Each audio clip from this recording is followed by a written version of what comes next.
Programang ito ay rated SPG. Striktong patnubay at gabay ng magulang ang kailangan. Maaaring may masiselang tema, lengguwahe, karahasan, sexual, horror o droga na hindi angkop sa mga bata.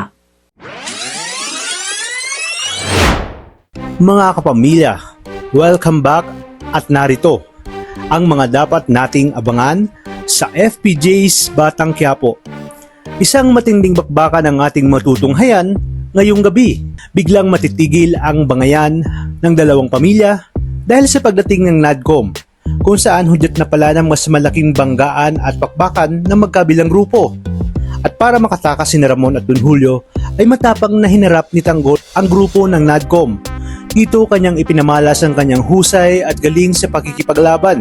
Hindi siya nagpadaig kahit na mag-isa lang siya, at kahit marami na siyang napatumba ay ginawa niya pa rin ang lahat para makatakas, dahil habang tumatagal ang laban ay padami na ng padami ang NADCOM.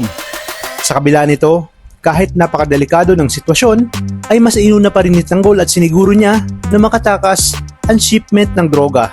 Ngunit hindi naman papayag ang mga NADCOM na matakasan sila ni Tanggol. Gagawin nila ang lahat para maabutan ng mga ito. Maya-maya pa ay napansin na nga ni Ramon na nakasunod na si Tanggol sa kanila, kaya gulat na gulat sila at mas lalong napahanga. Aniya ni Don Julio na talagang nananalaytay kay Tanggol ang isang Montenegro at hindi ito maikakaila. Malayong malayo umano sa impostor na si David. Inutos naman ni Mr. Con sa kanyang mga tauhan na kailangan ingatan ang kanilang produkto. Hindi nagtagal ay pinaghanda na ni Tanggol ang kanyang tropa para sa kanilang planong harangin at makuha ang kargamento ng droga. At para mangyari ito, kinakailangan nilang patumbahin ang lahat ng mga tauhan ni Mr. Con. Napalaban naman ang mga tropa ni Tanggol sa mga taga-NADCOM, kung kaya't nalaman ni Mr. Con na bukod sa mga taga-NADCOM ay may iba pang grupo na gustong humarang sa kanilang produkto at shipment. Agad na tinawagan ni Ramon si Tanggol para sabihin na kailangan nilang balikan ang mga droga matapos malaman na may ibang grupo ang humarang. Ngunit sa pagkakataong ito ay tumanggi si Tanggol sa gustong mangyari ni Ramon.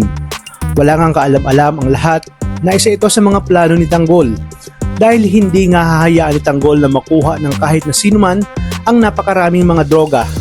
Tutuparin ni Tanggol ang kanyang ipinangako na hindi niya hahayaan na lumaganap ang napakaraming droga sa Maynila maging sa buong Pilipinas. Ngunit ano kayang gagawin ni Tanggol sa oras na malaman niya na isa pala si Santino sa mga nagbebenta ng droga na galing sa Red Chaser? Kaya naman marami pa tayong dapat abangan dito lang sa FPJ's Batang Quiapo. Maraming salamat sa inyong panonood at pagpalain tayong lahat, kapamilya.